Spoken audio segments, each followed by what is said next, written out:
All right, so if you're clicking on this video, then obviously you've seen the title. Perhaps you've been on social media over the last several hours and you've already seen the announcement made by Blizzard.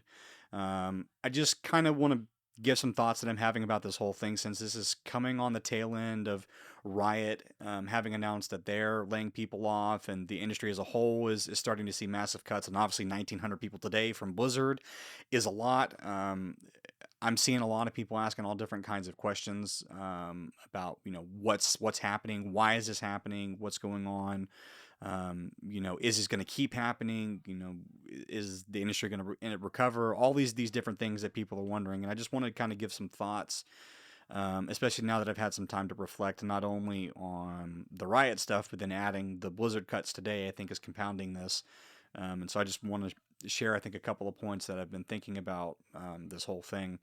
The first one is that I think what we're seeing is snapback in the industry from the hiring stuff that happened during COVID. While most industries during this period, especially from mid 2020 to about 2022, struggled in terms of being able to stay, profitable and hiring people and all the difficulties in navigating that. The video game industry, the digital entertainment industry, I think kind of blossomed quite a bit. They were able to hire more people, were able to pursue projects that they otherwise wouldn't have been able to pursue, make investments that were a little bit riskier, but that they thought would pay off. And the long story short of it is that some of it did, but a lot of it didn't. As was the case with Riot, over the last couple of years, they founded Riot Forge. They had these small projects going on, and while those projects were very popular, the main problem is that they weren't highly profitable. The reality is a lot of people didn't buy those games. And this is a similar situation with Blizzard where they've made these sort of calculated risk on some of these big projects and they haven't really paid off. Blizzard has suffered from decline for the last several years in terms of the popularity as a company, their popularity and the things that they make. And they've had this large staff of people working on a bunch of different games. And I think that for the most part, they weren't really, I think, seeing the return on investment that they really would have needed. This doesn't make what they're doing okay. It doesn't make it better. Now that they've released 1,900 people, it doesn't absolve them of that problem or of the ugliness that comes with that. But it does offer, I think, some insight as to why they're having to do it. So when you have all of these extra teams, and I say extra, these people aren't extra in that they were extraneous.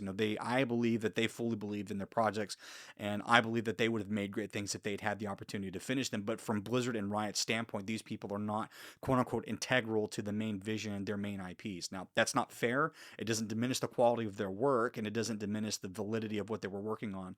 But I think it's just the way that companies like Riot and Blizzard are thinking right now. I think Riot did a terrible job in their post, talking about why they let those teams go, making it seem as though their contributions weren't important. I think that was not only not true, I think it was also unfair and inaccurate. But that's the rub of it right now is that's why that's happening. I think a lot of these staff members, a lot of the staff that's being let go were hired over the last several years. Now that's not to say that people that were more tenured aren't being let go. I'm seeing people that have been working for these companies for 10, 15 years that are being let go, and I'm seeing people that are active in important projects right now being let go. Like even just learning today that the producer for the LCS's podcast, The Dive, was let go. They're in the middle of shooting stuff. They have an active project going on right now that's important to a major product that they're producing with the LCS, and the producer for that podcast was let go.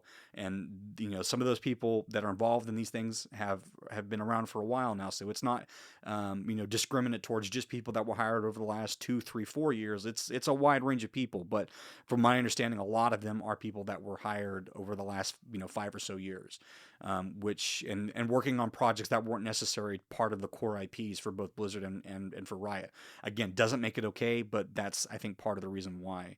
The other big thing that I think is contributing towards this, and I think this has been brewing for a while, is the general oversaturation of the digital entertainment gaming industry.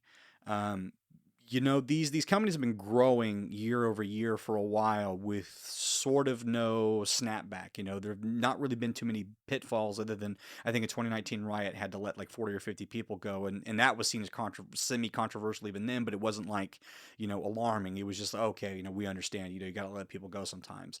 But I think over the last, 10 years or so, these industries have started to grow, and they've started cluttering the market with more and more games that are competitive with other studios, and the money available for people to purchase these games one right after the other has slowly started to dwindle, particularly now with the economy in a semi rough spot, depending on how you view it and what opinion you have.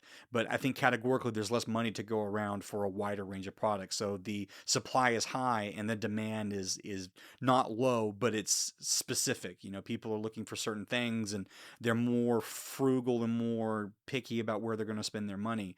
And when you're a company like Riot, and when you're a company like Blizzard, and you haven't made a significant new game in some time, particularly on Blizzard's side, where they have more subscription based stuff, or like, with Diablo not being particularly successful, with World of Warcraft having some not so great expansions, and Dragonflight being okay, and if you're Blizzard, you've had these small sort of small IP games that really didn't get big followings, and yeah, they were cool, they were well received, but they weren't very popular. I think you start to add all these things up, and then you start to think about the economic constraints, and you talk about having what they might consider to be severely bloated staffs. You start to lose control of the spending really quickly, and so for them, I think when you're taking all of that and as a whole, it probably makes sense for them to begin cutting staff, I think, somewhat aggressively. Now, again, this doesn't make it okay. My heart definitely goes out to those people that lost their jobs. I know that's horrifying. I can't imagine what it's like to land your dream job at a video game studio, get to work on these projects, and then that's taken away from you. Um, that can only be devastating. I can't even imagine what they're feeling right now. And this isn't an apology video to make it better for Riot or for Blizzard, but I think it's just an explanation of what's happening and why it's happening. I think that this was bound to happen at some point. You cannot grow infinitely year over year and that be sustainable. Like, at some point, something's going to snap. And in this case, the snap is that a lot of people that aren't in positions of decision making, that aren't super high up in the companies, are getting cut. And that's generally how it happens. Now, I want to say right off, to be very clear, I think that for both Blizzard and for Riot, I think that you have people who are paid a lot of money in these companies that are very high up on the ladder, that are in positions, executive positions, financial CEO positions, whatever you want to call it, that gambled and lost, and they gambled with people's jobs, and now they're not the ones paying the price. It's the people who are doing the work, the people who are putting these products together, who are putting these visions, taking it from pen to paper to putting them, out there in the world. These people that have passions for this stuff, these are the people that are losing their jobs, and that's obviously not fair. But it is how industry works, not even just in video game industry, but just in industry in general. These people are paid a lot of money. These people that are high up in positions in these companies are paid a lot of money to assess the risks involved with the decision making, and then figure out what they think the best move is, and what they think the acceptable amount of risk is, and then do it. And I think with this, that's exactly what you're seeing, where unfortunately they took a risk and it didn't work out. And so now they're having to cut the staff. And I say they're having to cut the staff, I also think that they're avoiding the consequence to some degree. I'm a full believer in that if you are someone that takes that risk and it doesn't pan out and other people have to lose their jobs, then there should be a penalty for them, either a reduction in salary or some penalty that they pay, or being relieved of their position, something. And I think that we're definitely not seeing that right now. Blizzard had some people step away, but that's not the same thing. Um, on the flip side of that, a lot of people are saying, oh, well, then if that's the case, then the people who make those decisions, they should have to make a sacrifice of their salary. If they're making $20 million, they should have to give 15 of it, spend 15 of it, spend half their salary to, keep these teams around. And it's a great idea on paper, but let's be honest, that's not a solution. That's a Band-Aid, and it's a temporary alleviation of the symptoms of the main problem. Yeah, I'm sure that if you took all of these higher level people and you said and they all said we're gonna take half our salaries and we're gonna use that to keep as many team members around as we can, that's great, but it doesn't help in the long term. It only temporarily fixes an issue. And it's another gamble. When they do that, they're taking the gamble that, okay, if I use this money to keep these teams around, they're going to produce something that's going to help me make back all the money that I would need to keep them around, and then my salary can return to normal. But that's a bad gamble because you don't know if that's going to work out. And in most instances, it's probably not going to, especially if the track record you have over the last 3 to 5 years is that these other projects that you've been funding weren't enough, they didn't make enough money to justify them. I'm not diminishing the work that these people put into it. I think that the games that they made are fantastic, but if it doesn't make money, it's not worth it for the company. And if it's not enough to keep your teams around, they're not going to get funded and those people are going to get cut. It's a cutthroat approach to all this, but that's how it works.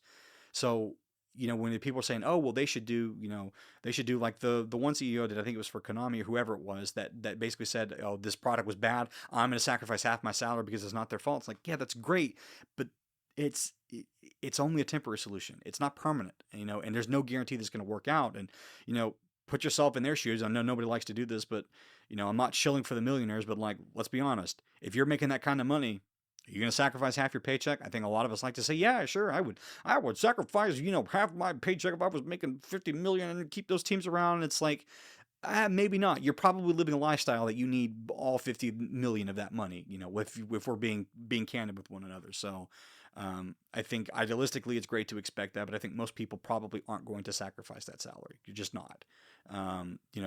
Kudos to the people that would. I'd like to think I would. I'm sure that you, the viewer, I'm sure you would like to think you would, but you're probably not going to. And so it's like, okay, well, then if you know that you wouldn't do it, then why would you expect them to do it? And they actually have 50 million. It's only hypothetical for you, but these guys actually have that money. It's a lot of money to lose. It's a great concept, but I don't think that that's a solution. Now I want to end this video on a brighter note. I don't want to end just totally depressing and no hope and all hope is lost and all that. I try to end on a positive note when I can, and so I want to say this. I think that what's happening right now, the best analogy to use is a fire that burns down a forest, right? There are certain forests within the world that have to get burned down, but when they do, when they regrow stronger. The fire actually helps them, helps the seeds grow, helps the soil, this, that, and the other, right? I'm not going to get super technical with it. I don't know that the video game industry is like that right now, but I'd like to hope that it is. So what's happening right now, I think, is that these massive cuts are coming at the beginning of the year, and these companies are going to regroup and they're going to focus on the things that help make them money. They're going to rebuild their coffers and they're going to relook at the risk that they took that got them into these positions. They're going to adjust, and then they're going to slowly start to reintroduce people that will begin to start new projects that they want to take risks on, and hopefully they'll have learned enough to mitigate most of it and get something that's going to help them make money that will then in turn allow them to hire more people, do more projects, make more money, hire more people, do more projects, so on and so forth. You'd like to think that this is sort of the corrective action that the industry is having to self-take in order to get back where it needs to be so that it's sustainable, that it can hire people, hire great workers, people that have vision, people that are motivated, and you start to get really good games as a result of that. That's my hope. I don't know that that's actually going to happen. This could be the start of the really, really slippery slope that just sent us crashing to the bottom of the hill, and it's all about to break and burn and everything else. That's a glass half empty take. I think my pinch is to go glass half full and say, yes, this is ugly. It's terrible that this is happening, and I'm sure that all the people that have lost their jobs recently over the last week or so are devastated, because they have every right to be, and I hope that they land on their feet and find something that they're passionate about, that they'll be able to get into and start making money again and support themselves and their families. But I also think that to some degree this was always going to happen, and that maybe it needed to happen, and now's a good as time as any. There's no good time to have mass layoffs. It's just it doesn't exist. So if you're Blizzard, if you're Riot, you might as well just get it out of the way now, because it ain't, short of the economy actually crashing, it's not going to get worse than this. It's I think probably the best time for them to do it. So I hope that they'll be able to make course corrections, and I hope that to some degree those people that were responsible for the risks being taken, costing people their jobs, I hope that they have to be accountable soon at some point. They have to answer for that, and I hope that they learn enough lessons to where they prevent something like that happening in the future. That may not necessarily be the case, that may not happen, but I can certainly hope for it. And hopefully this will be a learning lesson for everyone involved, and consumers and producers and workers alike can take this lesson going forward and I don't know, improve the industry. That's the best we can hope for, and hopefully those people that lost their jobs find something to help them recover, and they can get back into the swing of things sooner rather than later. But that's all I've got for this video. I don't really have anything else to add. If something else happens in the timeline of this, there's another big layoff or anything like that, or if I have follow-up thoughts, I'll make another video. But generally, I think, I'm just trying to, I think, myself process what's happening and maybe give people a different perspective on this whole thing that they haven't heard before and inspire some conversations. So if you got anything from this video, if you liked it, if you want to hear more, then hit the like button, hit the subscribe button. If you didn't or you don't, then hey, that's fine. Just glad that you watched till the end of the video. So yeah, hope that you at least took away something from it. So, but until next time, I will see you guys later. Ciao.